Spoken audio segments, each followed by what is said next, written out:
Christmas Eve at the Sterling family estate always followed the same pattern. Expensive decorations, catered dinner for 30, and my family discussing my money like I wasn't sitting right there. Morgan needs $500,000 for her new boutique hotel concept, Dad announced over cocktails, not asking, telling. It's a fantastic opportunity. You'll wire the money after dinner. My name is Cameron Sterling. I'm 27 years old. For the past 8 years I'd been funding my older sister Morgan's business ventures, while my family told everyone I worked as a financial consultant, nothing special. What they didn't know was that I'd founded Apex Capital Management, a hedge fund managing $4.3 billion in assets. My personal net worth was $890 million. And sitting in a conference room at the Ritz-Carlton 3 miles away, federal auditors and bank fraud investigators were reviewing evidence that would destroy my family's Christmas and their freedom. Cameron. Mom touched my arm. Did you hear your father? Morgan needs the investment by Monday. I heard, I said quietly, sipping my wine. Morgan lounged on the designer sofa, the one I'd purchased during her interior design phase 3 years ago. That venture had cost me $800,000 before she quit after 8 months. Before that was the organic cosmetics line, $1.2 million, failed in 6 months. The artisanal bakery, $600,000, closed in 4 months. And the yoga studio chain, $2.4 million, bankrupt within a year. Every failed business funded by me. Every loss blamed on bad timing or market conditions. Never on Morgan's complete lack of work ethic or business sense. This hotel concept is different, Morgan said, scrolling through her phone. Boutique luxury in the Hamptons. I've already found the perfect property. Only $3.2 million. I nearly choked on my wine. $3 million. Well, $500,000 for the down payment, she clarified. You can finance the rest. Your credit is good, right? My credit was perfect. Because unlike my family, I actually paid my bills and didn't commit fraud. But that was about to change, for them, not me. Morgan's 34, I said carefully. She's had 7 businesses in 8 years. All failed. Why would a hotel be different? Dad's expression hardened. Because family supports family, Cameron. We invested in your education, your upbringing. You owe us. I've given Morgan over $6 million in 8 years, I said. How much more do I owe? Don't be selfish, Mom snapped. You're young, single, no responsibilities. Morgan has a lifestyle to maintain. Morgan's lifestyle included a penthouse apartment, $8,500 monthly rent I paid, a Range Rover, $1,400 monthly payment I covered, and a wardrobe that cost more than most people's annual salary. All funded by me while she found herself, through failed business ventures. My younger cousins, Jake and Sophie, sat quietly in the corner watching the conversation like a tennis match. They were in college working part-time jobs, actually earning their way. Nobody demanded they fund Morgan's delusions. I'll think about it, I said. Think about it? Dad stood up, face reddening. We're not asking, Cameron. We're telling you. Morgan needs this investment. You'll provide it. End of discussion. I checked my watch. 6:47 p.m. In 13 minutes my guests would arrive. Actually, Dad, I've invited some people to join us for dinner. I hope that's okay. Mom frowned. People? Who? We have a set guest list. The doorbell rang. I stood. That would be them. I opened the door to reveal 6 people. Victoria Chin, CEO of Manhattan First Bank. Robert Morrison, Federal Bank Fraud Investigator. FBI Special Agent Davis. My attorney Jennifer Park. Forensic accountant Thomas Wright. And Michael Zhang, senior partner at the law firm handling my case. Good evening, Victoria said, her voice carrying across the suddenly silent foyer. I'm Victoria Chin, CEO of Manhattan First Bank. We're here to discuss some urgent financial matters concerning the Sterling family. Morgan's wine glass slipped from her hand, shattering on the marble floor. Dad recovered first. This is outrageous. Cameron, who are these people? Dad, everyone please sit, I said calmly. Victoria, thank you for coming. The 30 guests, family members, family friends, business associates, stared in confusion as this group of official-looking strangers entered the formal dining room. Victoria opened her briefcase, pulling out a tablet that connected to the room's display screen, normally used for showing family vacation photos. Financial documents appeared instead. Let's begin with context, Victoria said. Cameron Sterling is not a financial consultant. He's the founder and managing partner of Apex Capital Management, one of the most successful hedge funds established in the last decade. Assets under management, $4.3 billion. Personal net worth, $890 million. The room erupted. Gasps. Shocked whispers. My aunt literally grabbed her chest. Morgan stood up, face pale. That's impossible. Cameron barely makes six figures. Cameron made $127 million last year, Victoria continued.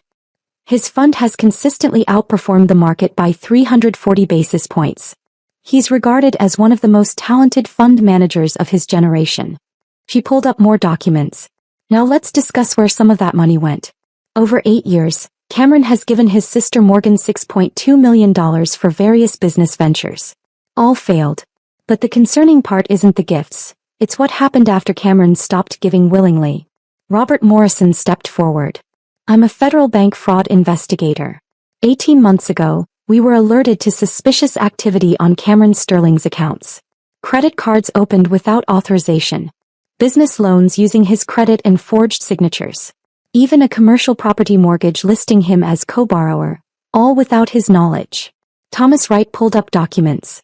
Total fraudulent debt accumulated in Cameron's name, $8.4 million. The perpetrators.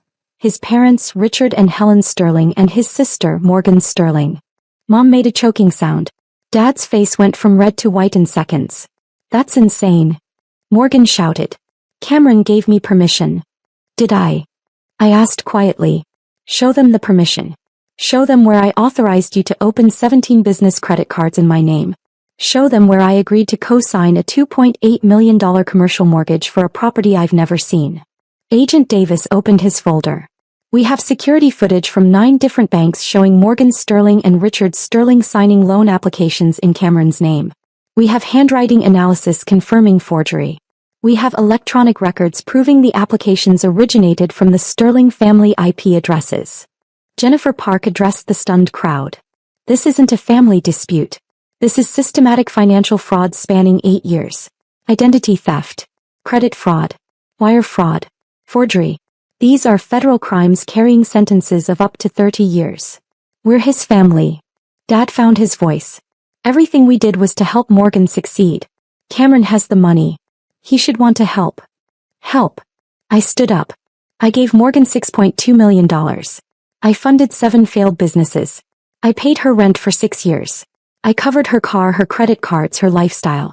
And when I finally said no, when I finally set a boundary, you stole from me. Victoria pulled up more evidence. The commercial mortgage for Morgan's failed yoga studio chain? Cameron was listed as primary borrower. He didn't discover this until the business defaulted and the bank came after his assets. That's when he contacted me.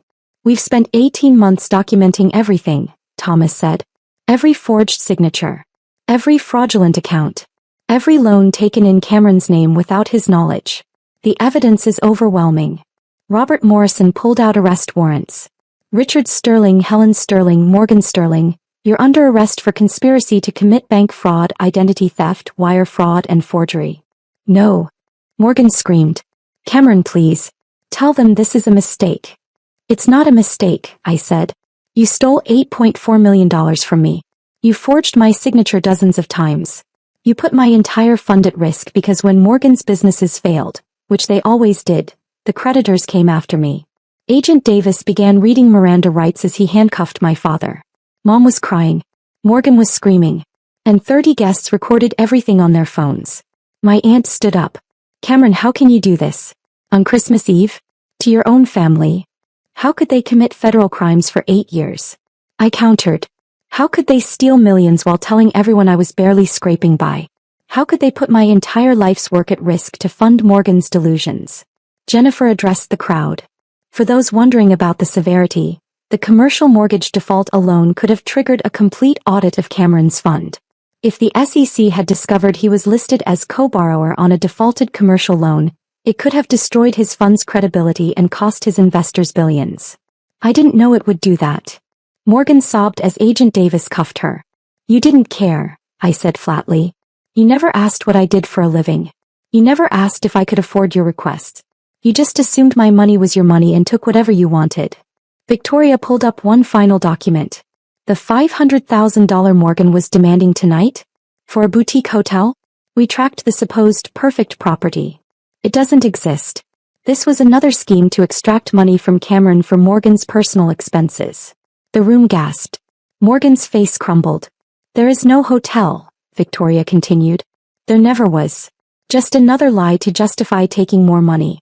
This is why we moved tonight, to prevent another $500,000 from being stolen.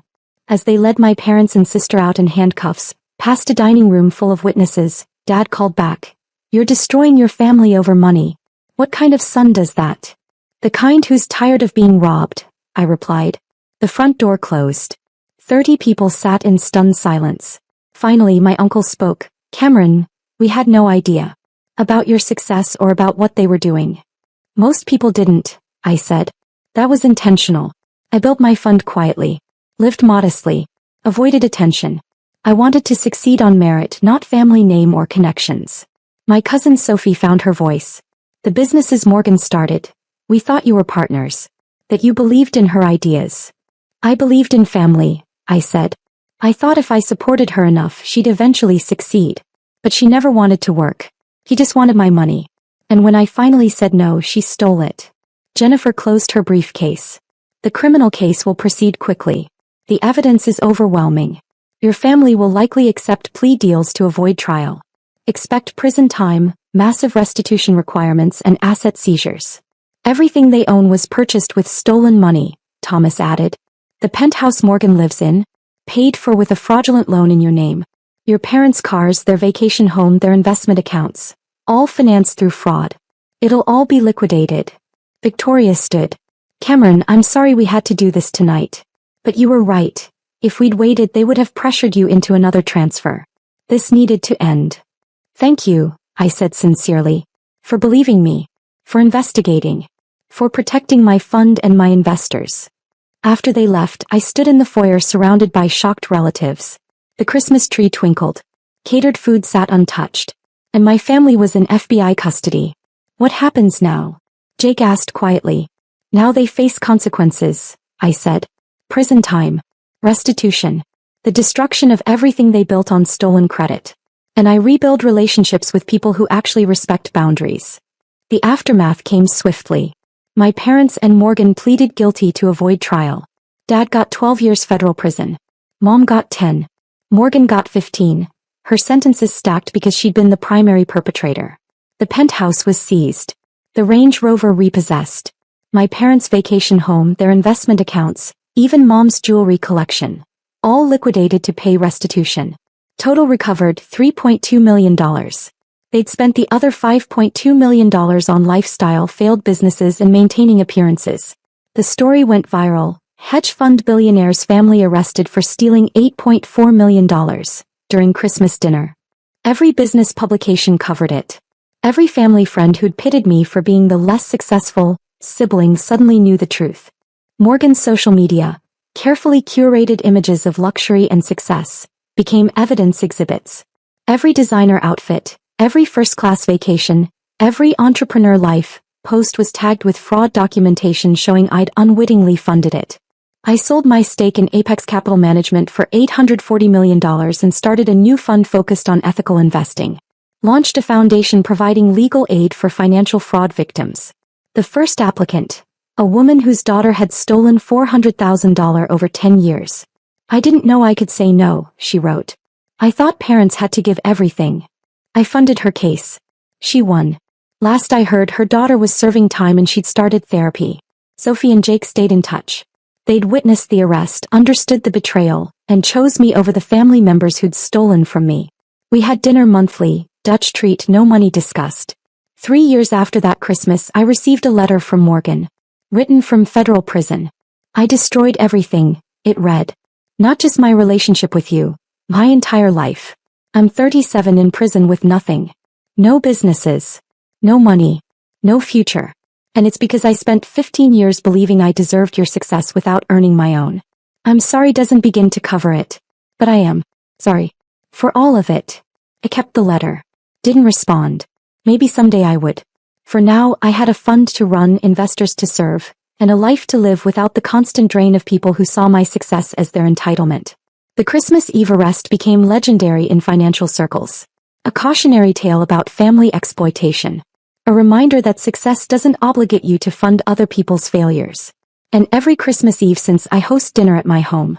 Small group, close friends, people who celebrate my success instead of stealing from it. We toast to boundaries, to consequences, to the freedom that comes from finally saying no, and meaning it. 5 years later, the foundation had helped 2,000 victims. Each grant I signed felt like rewriting the narrative. Family fraud wasn't about ungrateful children. It was about exploitation disguised as love. Morgan was released after serving 12 years. She didn't contact me. According to Sophie, she worked at a coffee shop, lived in a studio apartment, attended financial literacy classes. Good. She was learning what I'd always known. Money earned honestly means something. Money stolen means nothing. My fund crossed $10 billion in assets. Forbes called me the hedge fund manager who said no. The subtitle was perfect. Sometimes the most profitable investment is the one you refuse to make.